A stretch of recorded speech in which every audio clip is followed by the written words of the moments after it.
Hi, welcome to the National Critics' Choice Online News, and for this Christmas edition, sponsored by the Hilton International. Uh, Before we have Stephanie coming on board, we have this wonderful couple, uh, known Mr. Tara and Amber Okota, who's Ochota. Is that right? Ochota. Ochota, yes, that's right. Yes, Ochota, they're a wonderful couple, and they have this winery that they're going to share with us, known as the Ochota Barrels, and you can find that on their website, ochotabarrels.com. And Mr. Tara and Miss Amber Ochota, thank you for joining us here at the National Critics' Choice. We found that you have a wonderful, unique winery that you actually produce biodynamics produce. Could you tell us more about it and the historical aspect behind it? Well, basically, we began our project concentrating on an old Grenache vineyard, which was planted in 1947 in Blewett Springs, McLaren Vale, and it is treated in a organic biodynamic nature where there are minimal sprays put out to control pest or disease. It basically relies on looking after the canopy, working with the soil, and we have an excellent relationship with our growers because we actually don't have a vineyard ourselves. We have a small winery in the Adelaide Hills, but because of the nature of sourcing amazing grapes from fantastic little pockets around South Australia, we in a way cherry pick the best fruit we possibly can, and so the idea trying to find vineyards that are biodynamically farmed or organically farmed, they just, I suppose, a lot more natural and seem to produce wines with a lot more elegance and varietal characteristics and, and ultimately better wine. Amazing. Now let's turn to your wife, Amber.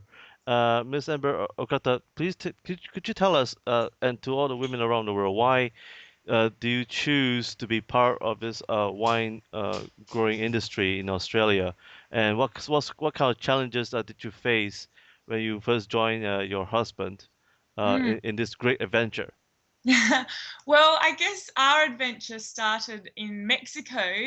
We were doing a bit of surfing and traveling, and we'd had a few little cocktails, and we thought it would be so nice to go home and make some wine of ourselves, because Taras is a winemaker and very passionate about it. And when I met him, I didn't know so much about wine, but I was starting to learn. And on this trip, we decided that we were going to focus on different regions in different varieties in Australia. And I guess our passion comes from our state, South Australia. I think we have some of the best wines in the world, best regions in the world. And we've been very lucky trying to pick out the best pieces that we can find. And we came up with the name on this trip, Ochota Barrels, which has a few different meanings. And I guess my passion in all of that is the whole package, but also my favorite variety is Pinot. I love it. And so I have a bit more to do with making the Pinot than any of the other varieties that we make. So I have a little wine called Home, and that's, I guess, my favorite of all of the different wines that we make. Amazing. And so let's turn to Mr. Tara. Right now, we're getting questions right now from different ASEAN countries right now. So uh, we would like you to be prepared to answer these questions. We have a question from Malaysia right now, and that's Okay. addressed to Mr. Tara. Mr. Tara, I'm a fan of your wines. I visit once to your winery, and could you tell us what's your three key secrets to success, and why do you believe in biodynamic? I would say less intervention. So just growing the grapes in a way that I suppose everything starts in the vineyard. So if you have the right variety in the right area on the right soil, and you treat these vines in as we would treat, we're looking out our window out to our vegetable patch on our property. And so we don't use any herbicides, any pesticides, because that's something we're going to pick, say a tomato, you pick it off the vine. You want to just eat it straight away without worrying about any any chemicals or residuals sitting on that tomato. And it's the same with the same principle with the grapes. So the growers we deal with, we have an input with the actual growing of the grapes, but we have selected these growers because we have faith in their, I suppose, ability to understand the vineyards. Like, for example, the one in Blewett Springs, planted in 1947, has been farmed by this particular gentleman all his life, and his father planted the vineyard actually in 1947, and so he's sort of seen how it grows and manages it in a way that doesn't need to be continually sprayed. So they understand it. And with regard to biodynamics, I don't understand as much as I probably should, but in winemaking, it's all about one percenters. So if you can do anything that can possibly make the end product more pure, more expressive of the site and the variety, then you're sort of heading the right direction. So yeah, I hope that Great. answers the question. And now the next question, and that is for Miss Amber Okata, and that is coming from Indonesia. Miss Amber Okata, could you tell us the meaning of Okata barrels behind it? Could you elaborate? Why do you call Okata barrels? Okay, so our surname is Ochota, and Taras's family is Ukrainian. So it's a Ukrainian name, and it has two meanings. It means passion, or it also means to hunt or hunter. Yeah, desire or to hunt. So yeah, desire, sorry. So that's where the Ochota comes from.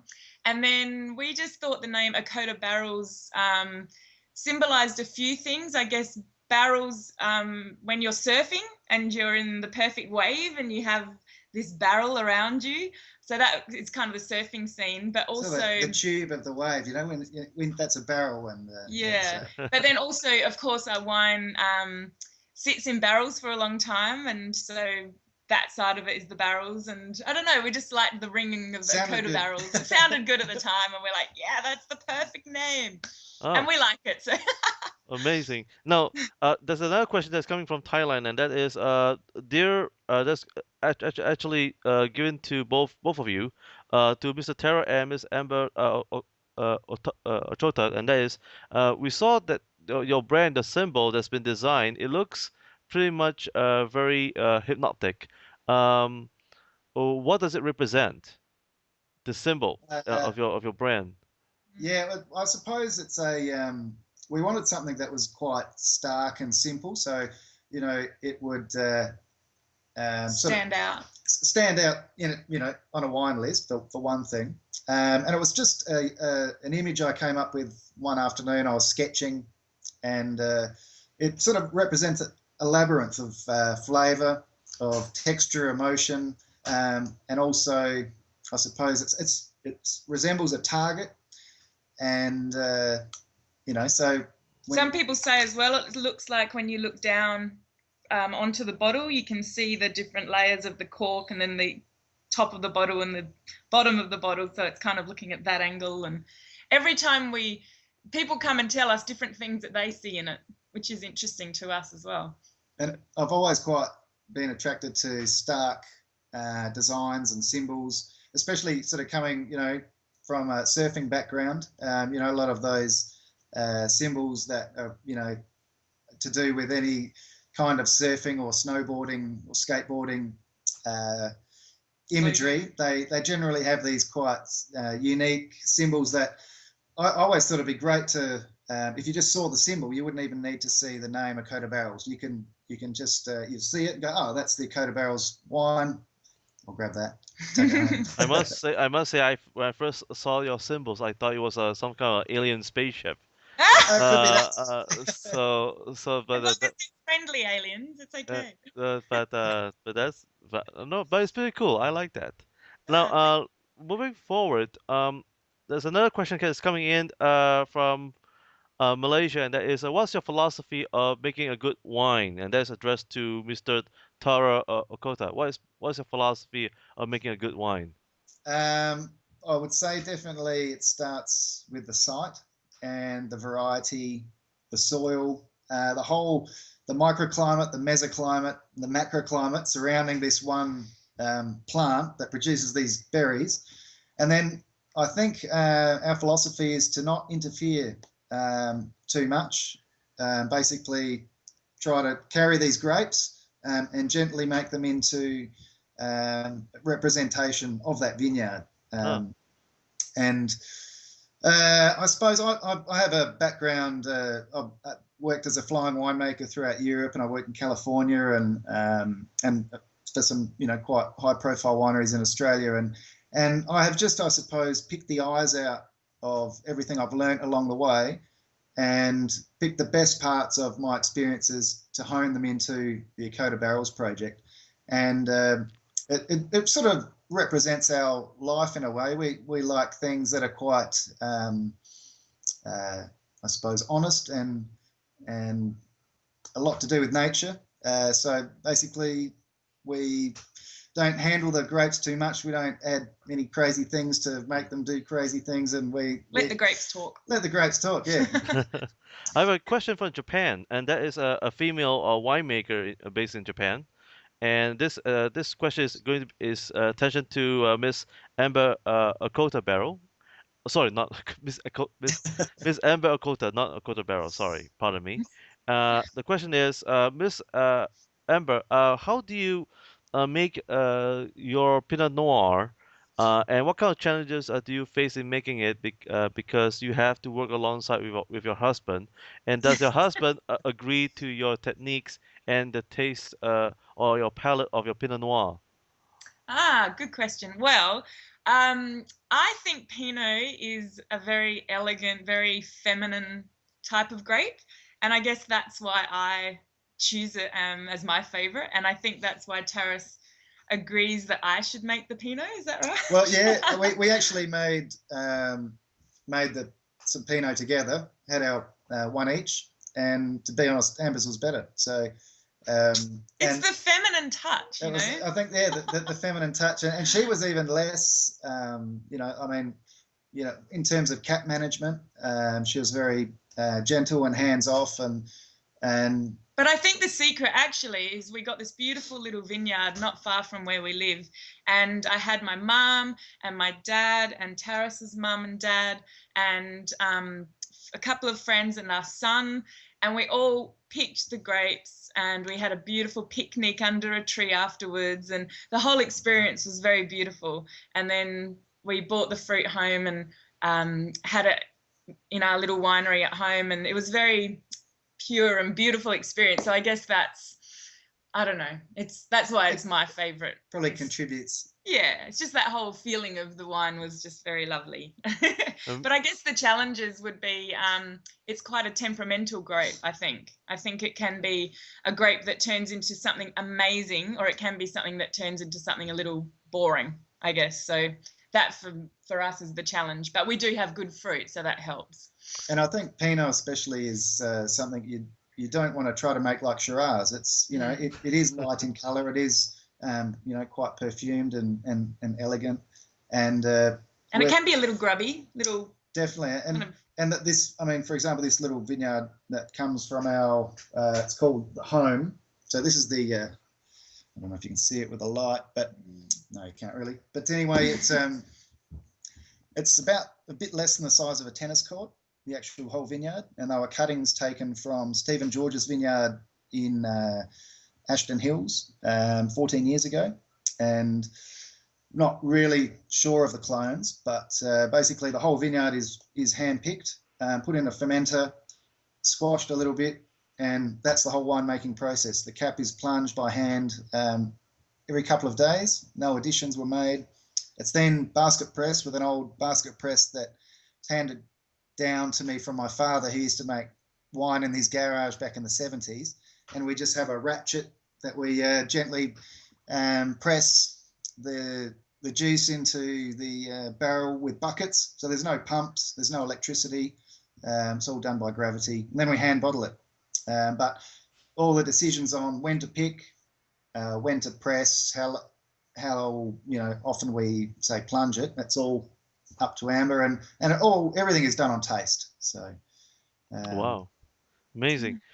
Now moving forward, a question from Myanmar. Interesting. oh, This question is direct to Tara and Amber again, and that is, what are the top three arguments do you often argue when it comes to choosing and packaging the wines? Ooh. What are your top three arguments, and how did you balance and come to agreement between husband and wife? Ah, good question. All right, I have to think about this.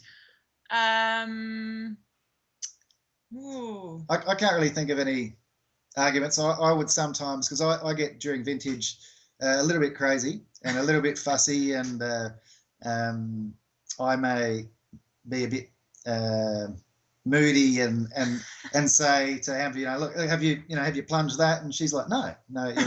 And so I suppose because I'm the main winemaker, I could possibly sometimes come across a bit dominating, but but I try to hold back with a Pinot. But no, we generally have a good time. And then with our packaging, Colors maybe?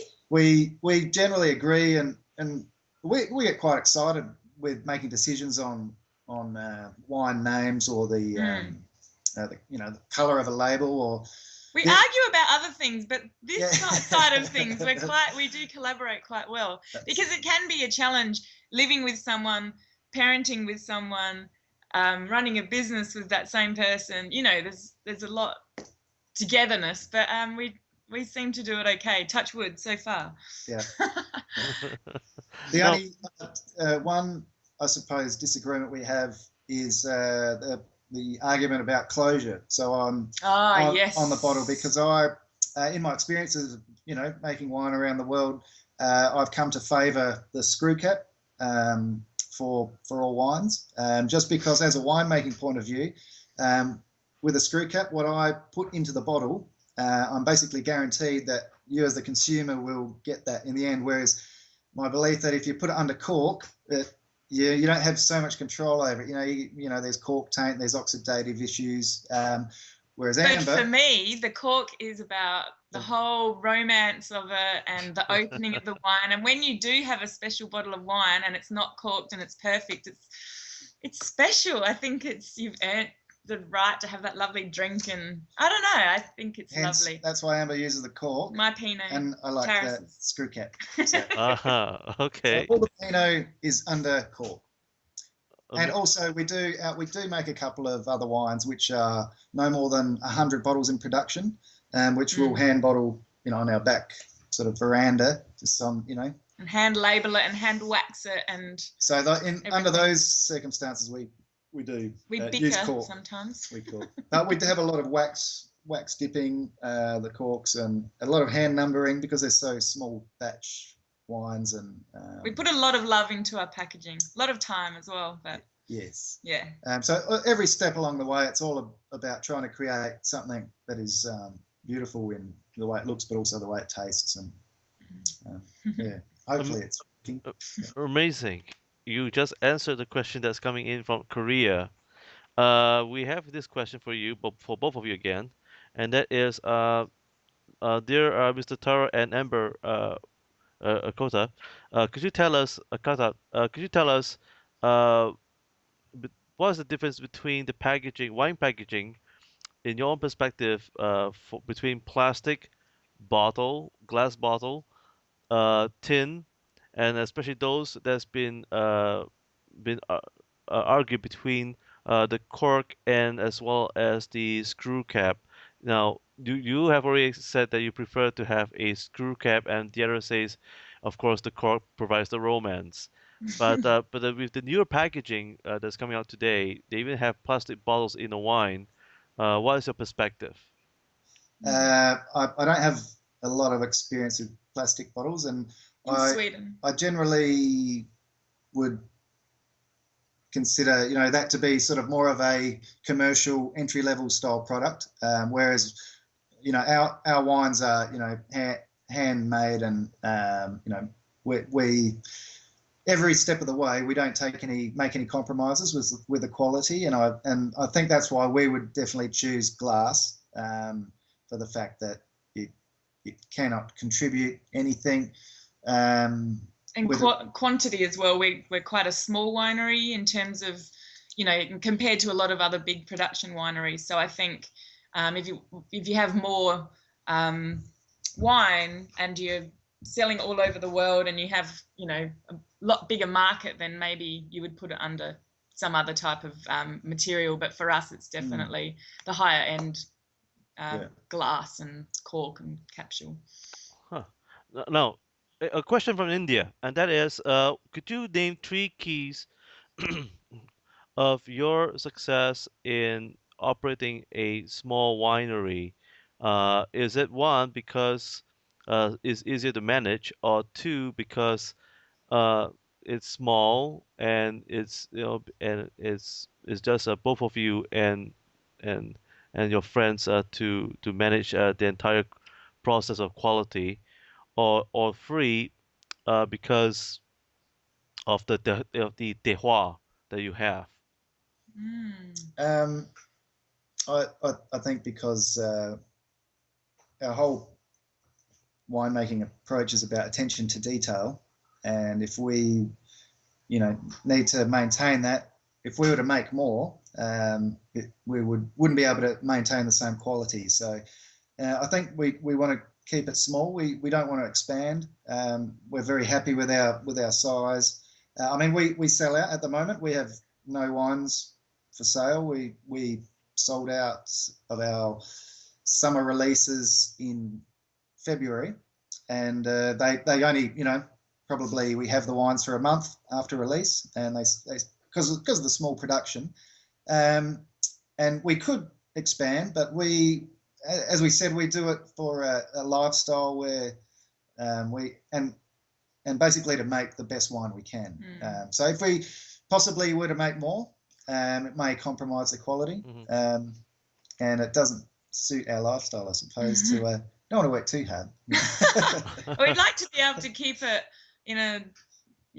within our own environment. We don't want to have to, I guess, get huge amounts and put it in more of a factory type setting. And we don't want to employ anyone. We just want to do it ourselves. And except our baby when he gets older. Yeah, we have a son, Sage, who's 8 months old, who is already on the payroll, 1 cent an hour. So.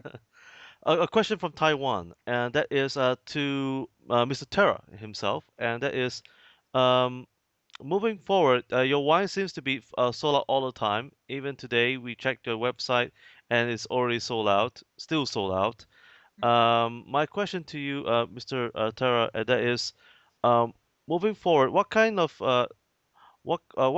cuisine that you cannot live without when you perform your wine tastings? How often do you perform your wine tastings with your wife in order to perfect your quality? So in other words, do you taste your wine with food, and what sort of food do you taste with that you cannot live without with you and your wife? Sure. Well, we do eat a lot of Malaysian food, a lot of Vietnamese food, and that's probably why we went and we now make a Gewürztraminer, which is a lovely sort of bath salts, lychees, and very aromatic. It seems to suit curries and anything with a bit of spice. Whereas we have a couple of vegetable patches where we grow our vegetables, and I suppose that contributes a lot to our wine tasting. And we drink our wine quite regularly because we like it. But often Taras will come home and we'll say, we'll have a glass of wine, and instead of just pouring me a glass of wine with my dinner, Taras will pour me 6 glasses and say, okay, which one do you like better? This one has this and this one has this, and I have to do a whole tasting instead of just having a relaxing glass of wine in the evening. Sometimes, Amber, I just want a glass of wine. Please, because I might bring, say, 6 barrel samples and, trying to work out the blend, and, and I always, might appreciate Amber's input. It's where I make all my decisions, what we both think together. And so that sometimes I get a bit too excited about that sometimes, but it's good fun. Huh. You get quite intimate with your wines as they progress throughout the year. And tasting it with different food is important, because then you can, There is a problem that you can develop called a cellar palate, where you just get used to your own style of wine. But the best way to avoid that is just buy a lot of other people's wine, and the more you drink of it, the better you get at it. And it's great juice. It's good for you. So. Amazing. Another question that's coming in from China, Shanghai, to Miss Amber, Okota, that is, and the question is pretty simple. Dear Miss Amber, could you recommend to us? We are planning to come to your vineyard, and could you recommend to us what would you uh, recommend a good few restaurants that we can taste your wine with, and because we love to eat, and of course, secondly, to Mr. Tura, um, what is the next preview? Could you give us for 2013 vineyard? Any wine notes that you can give us some preview so that we could place an order? Well, I'll answer the first bit. Sure. There's a few really good restaurants in Adelaide. We're very lucky in Adelaide. We have a lot of good food. We have a wonderful street called Guja Street, which is every kind of nationality food you could ever want. Mainly Asian, though. There's some fantastic Asian restaurants. And one of our favorites is probably Ying Chow, which is a Chinese restaurant. But they don't serve our wine, but you can take your own wine. One of the best restaurants in Adelaide is Bistro Dom, which has a lot of, all their food is locally produced and locally grown. They forage in the forests for mushrooms, and they are very creative in their food, and they sell our wine. And there's another one down at the beach, if you like to go to the beach, called Eden. And they are very creative people down there as well. And they're very supportive of our winery. So there's a few places, but come and visit us and we can recommend more. There's a couple other restaurants, like right next door to Bistro Dom is Press. They're very good. There's a place down at Glenelg called Eden. Sorry, my phone was ringing accidentally, so didn't turn it off.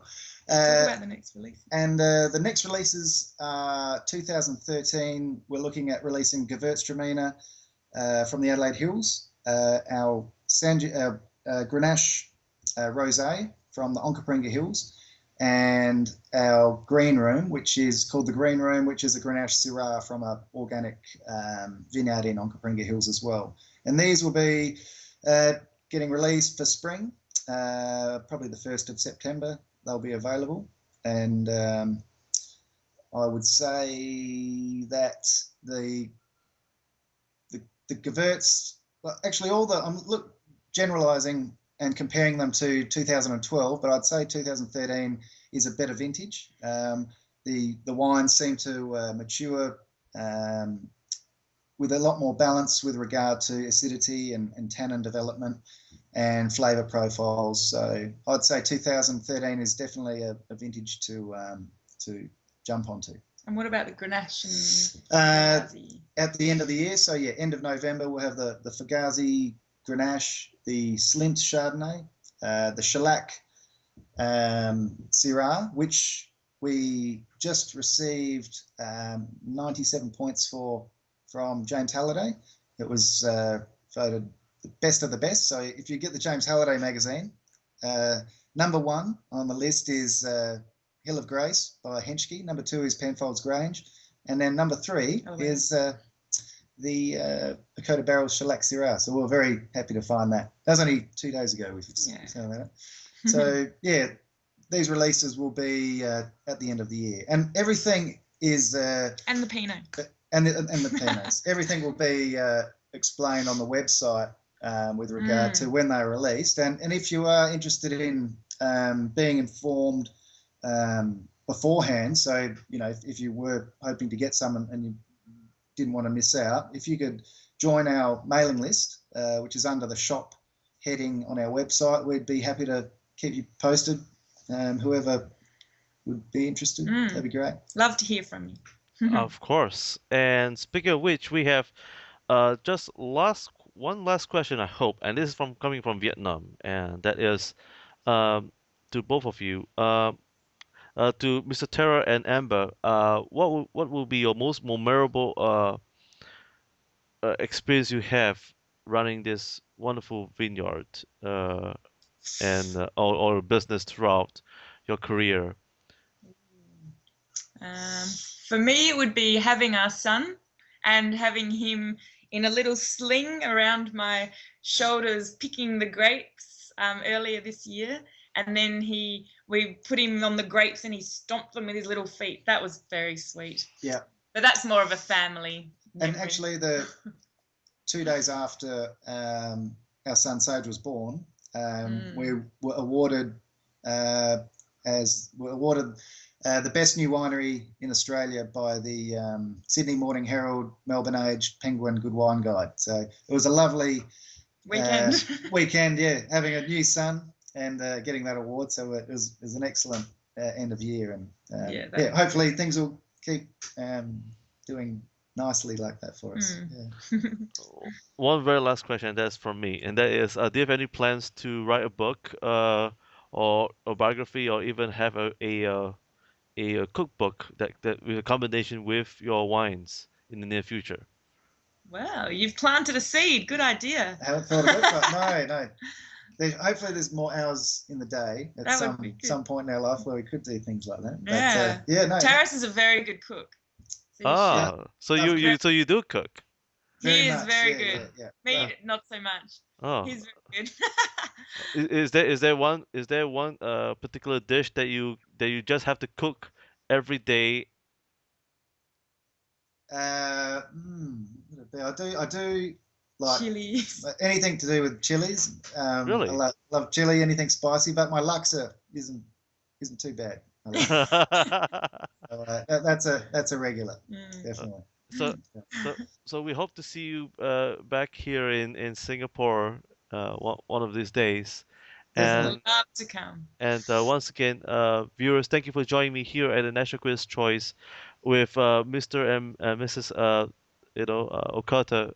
They are a wonderful couple, and please look up for their website at www.ochotabarrels.com for more information. And this program is sponsored by the Hilton International Hotels worldwide. I'm Robin Steinberg. Thank you for joining me once again in this wonderful Christmas edition. Thank you, Robin. Thank you, Robin.